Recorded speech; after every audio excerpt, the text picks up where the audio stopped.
Well, today I'm back at Spring Hill Cemetery in Nashville, Tennessee, and there's the entranceway. It's across from the military veterans cemetery, and today we're going to be videoing the grave of a married couple that was both country music stars.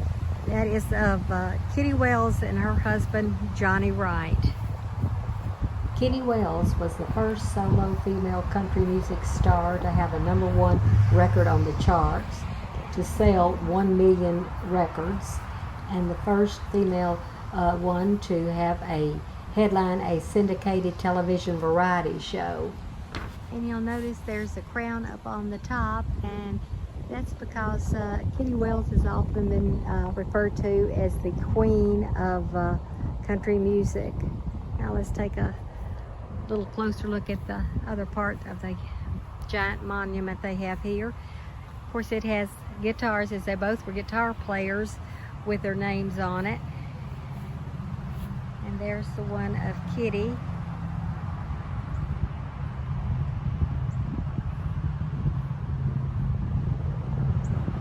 There's their marriage date. And I will make a comment on Johnny's guitar.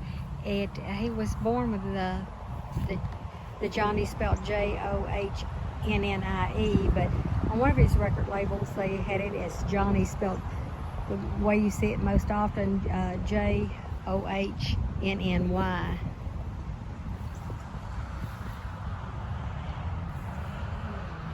And of course at the bottom part of it, it has a Bible verse, which is, I can do all things through Christ who strengthens me, which is Philippians 4:13. But there's a very nice picture of the couple in the marker. The couple, like just a little over a month being married, 74 years when Johnnie passed away.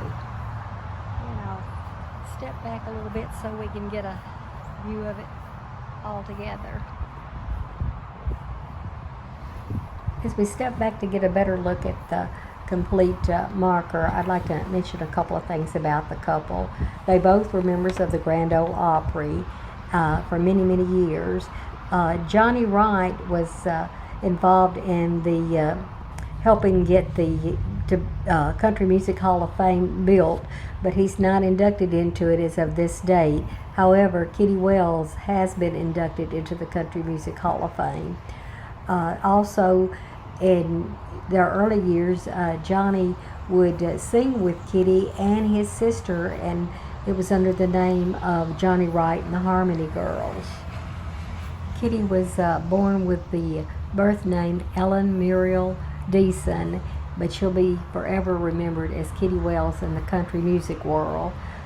She also was most noted for her #1 song, It Wasn't God Who Made Honky Tonk Angels.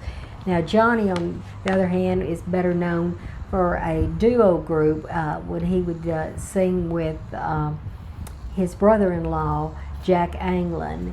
And Jack's most famous song probably is Poison Love.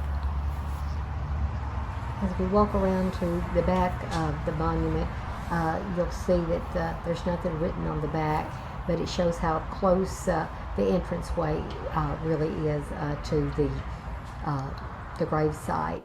And we'll head on over to the last grave and we'll be looking at today, and that is of Floyd Cramer. Floyd Cramer was a renowned piano player in the country music world as well as the rock and roll world. He's been inducted both into the Country Music Hall of Fame and the Rock and Roll Hall of Fame. Floyd Cramer was a studio musician that would play for many famous people such as Brenda Lee, Patsy Cline, and Roy Orbison, just to name a few.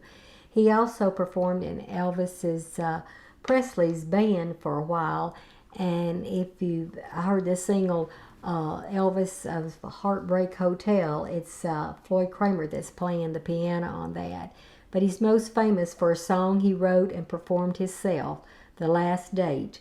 And that song has even been inducted into the Grammy Hall of Fame. I'm glad to say that Floyd's grandson, Jason Coleman, is carrying on the piano legacy as he plays piano too. And if you haven't heard The Last Day, you really need to listen to it. Thanks so much for watching, and I hope you have a good day.